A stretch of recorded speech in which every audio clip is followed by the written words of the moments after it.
You ever wonder why some people just seem to, I don't know, attract money, while others, even really smart people working hard, just always seem to be struggling financially? Yeah, it's a great question. Is it just luck or Right. market timing? Or is there something else, something deeper going on? Exactly. It feels like there's more to it sometimes. Welcome, everyone, to Book Talk Finance. And today we're diving into a book that tackles exactly that. Secrets of the Millionaire Mind. Mastering the Inner Game of Wealth by Harv Eker. Right. This book really focuses less on, say, stock picking and more on the psychology behind wealth, the inner game, as he calls it. And Eker's own background is pretty interesting here. He talks about going from broke to a millionaire in, what was it, like 2.5 years? Yeah, something incredibly fast. And he says it was by using the very principles he teaches. He founded that company, Peak Potentials Training, known for being a really dynamic speaker. Very high energy, apparently. So, the core idea we're exploring today from his book is this concept of a subconscious financial blueprint. Basically, an internal script about money that, according to Ecker, pretty much dictates your financial success or lack thereof. And the key takeaway he pushes is that if you want different financial results, you need to understand and, crucially, revise that blueprint. So, looking back that, this money blueprint idea, what exactly does he mean by that? Think of it like the actual architectural blueprint for a house. Eh. That plan determines the final structure, right? Hmm. How big it is, the layout, everything. Okay, so it's a preset plan. Exactly. Your money blueprint is your preset plan or program when it comes to money. It's your default way of thinking, feeling, and acting around finances, often operating completely unconsciously. Yeah. It kind of sets the limits of your financial life. And he has this formula to show how it works, doesn't he? The T leads to F leads to A. Right. TFAAR. Thoughts lead to feelings, feelings lead to actions, and actions lead to results, So our thinking about money shapes how we feel about it. which then drives what we actually do with our money or how we pursue it. And that's what creates our financial reality, our results. Precisely. So if you're looking at your financial results and you're not happy, you need to trace it back. What actions are causing this? But then what feelings are driving those actions? And ultimately, what thoughts are behind those feelings? Because money, well, it brings up a lot of feelings for people, doesn't it? Fear, desire, security, stress. Oh, absolutely. It's rarely just logical. Our emotions play a huge role in our financial decisions. So the blueprint is essentially this combination of thoughts, feelings, and actions related to money. But where do the initial thoughts even come from? That's where he adds another layer. PETEAF, AAE equals R. The P stands for programming. Programming, like our past conditioning. Exactly that. Everything we soaked up about money, especially when we were young, what our parents said, what they did, siblings, friends, teachers, maybe even things from media or our culture, all that input forms the initial programming. So that programming dictates our initial thoughts, which kicks off the whole chain reaction leading to our results.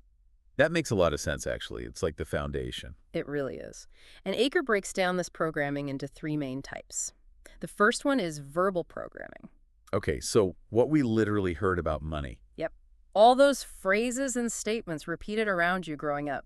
Things like, money is the root of all evil, or filthy rich, or we can't afford that, or even the classic save for a rainy day. Or Igor's own example, right? His dad always saying, What am I made of money? Yeah. He mentions how hearing that over and over can lodge itself in your subconscious, creating a belief without you even realizing it. and it can have real consequences. He Yeah. tells that story about Steven, the guy earning loads of money but always broke. Right, making something like $800,000 a year for almost 10 years, but always ending up with nothing. It turned out his mom constantly drilled into him that rich people are greedy and you should only have just enough. Wow. So even though he was making the money, his subconscious programming, that association of wealth with greed and maybe disappointing his mother, likely led him to sabotage himself, to get rid of the money somehow. Because emotionally, being greedy felt worse than being broke. That really shows the power struggle, doesn't it? Logic says keep the money, but the deep-seated emotion linked to the verbal programming wins out. Iker makes a great point there. When the subconscious has to choose between deep emotions and logic, emotion almost always wins. That's why just learning how to manage money isn't always enough. You have to address the underlying beliefs. Okay, so verbal programming is one. What's the second way we're conditioned? Modeling. What you saw growing up regarding money, How did your parents or guardians actually handle finances? Were they savers, spenders? Did they argue about money constantly? Or was it a calm topic? Exactly. Eker talks about his own father again, the entrepreneur who had these big cycles. Huge success, lots of money, then suddenly debt and struggle, then back up again. And Aker found himself repeating that pattern. Unconsciously, yes. In his own early businesses, he'd replicate that same boom and bust cycle until he became aware of the modeling he'd internalized. It's kind of spooky how these patterns can get embedded. He also mentioned that older guy at the seminar. Oh yeah, the one who realized he was always empty-handed financially because he'd unconsciously adopted his father's scarcity mindset, which came from living through the Great Depression. That past experience, even one generation removed, was still shaping his reality. That makes you think about that phrase, save for a rainy day. Eker wasn't keen on that, was he? No, he suggests it kind of sets you up to expect, even attract, the rainy day. His advice is to shift the intention. Save for joy, save for opportunities, save for sunny days. Focus on abundance, not potential lack. That's a nice reframe. What about people who go the complete opposite way to their parents? Like if their parents were spendthrifts, they become obsessive savers. That happens too, often as a form of rebellion. But Eker cautions that if the motivation is rooted in anger or resentment towards the parents, the wealth accumulated might not actually bring happiness. You might have the money, but the underlying negative emotion driving it is still there. Interesting. Okay, so we have verbal programming, modeling. What was the third one? Specific incidents. These are significant, often emotionally charged experiences related to money from your childhood. Ah, like formative memories that stick with you. Exactly. They can create really powerful, lasting beliefs. He tells the story of Josie, the nurse. The one who linked money with pain. Yeah, because her father died shortly after a big argument between her parents about money when she was just 11. Subconsciously, she associated money with that intense pain and loss, and as an adult, found herself getting rid of money, almost like trying to get rid of the pain. That's heavy. And his wife's story, too. The ice cream truck. Right. A seemingly small thing. Her mom always told her, go ask your dad for money for the ice cream. Repeatedly. So she internalized. That men have the money, women don't. And this subconscious belief apparently played out in her spending habits in their marriage, causing conflict because they had different meanings attached to money for her. Maybe pleasure via spending, for him, perhaps freedom or security. It shows how even minor repeated events can lodge these deep beliefs about who deserves money, what it's for, and that can cause real issues later on. Absolutely. Does that have to be trauma?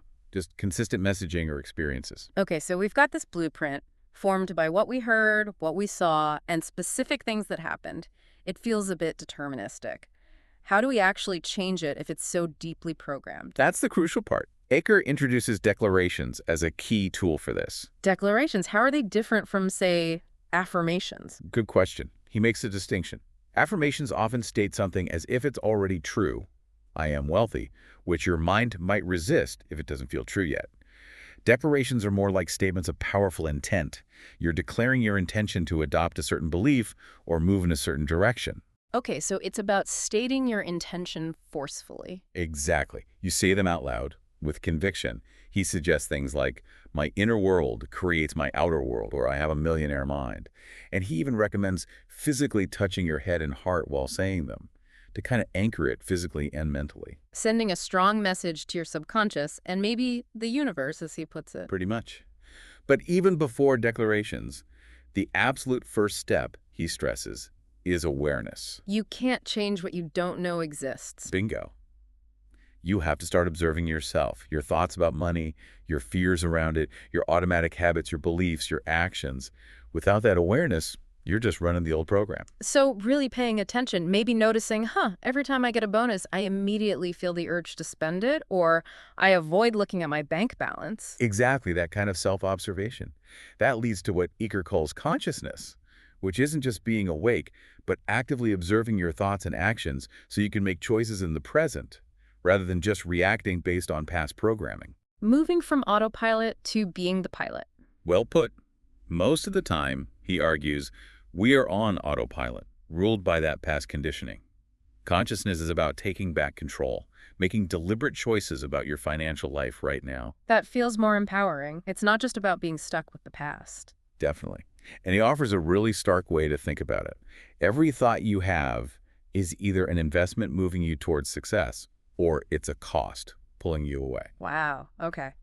That makes you really want to watch your thoughts carefully. It does. Choose your thoughts. Choose your beliefs wisely because they are literally creating your future financial state. And on beliefs, he makes the point that they aren't necessarily true, right? Even the ones that feel totally real. Exactly. Beliefs are often just opinions, usually handed down through generations or absorbed from our environment. They feel true because we've accepted them, but we have the power now to question them. So we can consciously decide, okay, this belief about rich people being greedy isn't actually serving me.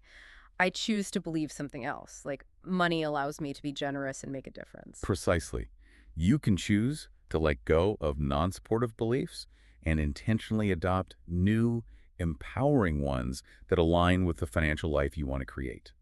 So, wrapping this up, the big message from Secrets of the Millionaire Mind isn't just about strategies, it's that your inner world, your money blueprint, is fundamentally driving your outer financial results. Yeah, it really comes down to that, understanding where your blueprint came from, the verbal stuff, the modeling, the specific incidents, becoming aware of it, and then actively working to reprogram it using tools like declarations and conscious choice.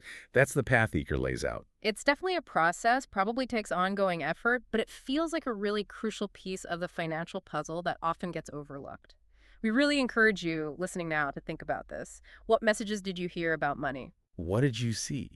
Are there any particular childhood memories around money that stand out? Maybe ones you haven't thought about in this context before? How might those things be subtly influencing your financial life today? That actually brings up a key question for you to ponder after this talk. If you had to identify one core belief about money that you might have inherited from your past programming, what would it be? And more importantly, is that belief truly serving you now? Great question to reflect on. Absolutely. Powerful stuff to consider. And if you found this book talk discussion helpful and want to keep exploring ways to master your financial mindset and really unlock your potential, definitely subscribe to the channel. We'll have more talks like this coming your way.